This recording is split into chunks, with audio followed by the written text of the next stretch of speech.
Okay, so this one took a little bit longer to get out, simply because of the fact that I didn't know what I wanted to do with it. I think it's pretty common knowledge that the Sheave, it's bad. It's real bad.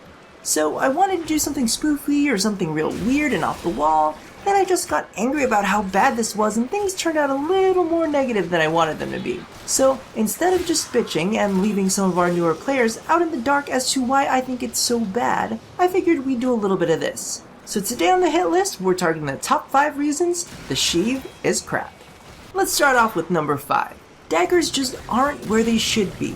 For a one-handed lightweight weapon, not a single dagger has an attack speed rating higher than 1 attack per second. On top of that, they have some of the shortest ranges, if not the shortest range of all melee weapons. Their stances don't help either, slowing them down even further than their quick melee, feeling more like you're prancing around with a bubble wand than you're viciously lunging at your enemies. But I feel like the biggest issue with this is the fact that daggers don't have a single characteristic that makes up for anything they lack.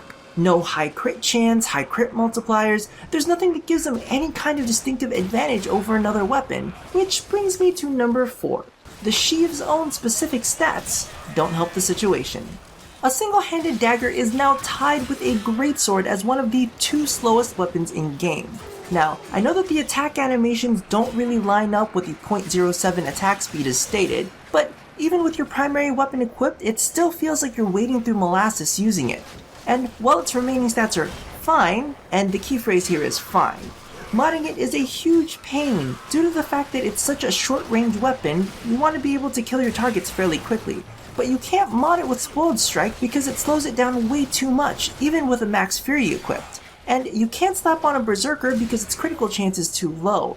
And in order to make it worth getting in melee range of this, you're gonna need to pump it full of as much damage as possible. It just makes using this weapon a lot of work.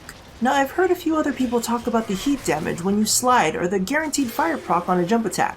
Really? Is that something to care about? Last time I checked, it wasn't remotely game-changing. So, let's get to number 3. The event and the effort it took to get it. Now, I'll admit, it wasn't horrible for me. I ran it the first night and blitzed through it with all of the hardcore kids within an hour or two. The issue here is the fact that the event's exposure points wear down a player's stats so badly that after they're done, most players won't be in much of a position to help anyone else who may need a hand in finishing the event. In fact, the more that they attempt to help, the more that they won't be able to help anyone else, effectively leaving the stragglers to fend for themselves. I personally can't even imagine running the series missions without the group that smashed through it with me on the first night. It just makes it harder for the more casual player base, who may not have all maxed out mods, the appropriate loadouts, etc, etc. And I'm sure that it's far from impossible, but I'm also sure that there's a lot of players out there burning through revives just to get this event-exclusive weapon. Which brings me to number 2, Exclusivity. As we know from previous events, more specifically the Gradivis Dilemma, we didn't get the Detron for a long time. And for people who missed the event completely, well, you didn't get the Brack for an even longer time. So, while the Sheave isn't great, the fact is it could be tweaked down the line, much like the Sniper revamp and how Heavy Melee got reworked. So the fact is, if you don't pick it up now, you'll never know when you're going to be able to get it again. And you're going to be kicking yourself if you either missed it or sold it and its effectiveness gets pumped up. Because as we know, RNGesus is a cruel lord and he loves a good laugh. Now this leaves me with the number 1 reason the Sheave is crap. Simply put, all of the previous event rewards were at the very least satisfying. Now, I'm only talking about the top tier rewards from each event, like the Brack from the Gradivis Dilemma, Survival Weekend Strun Wraith, the Informant Snipetron Vandal, and most recently, Cryotic's Latron Wraith. Now, not every single event weapon was as notable, but none of them were bad.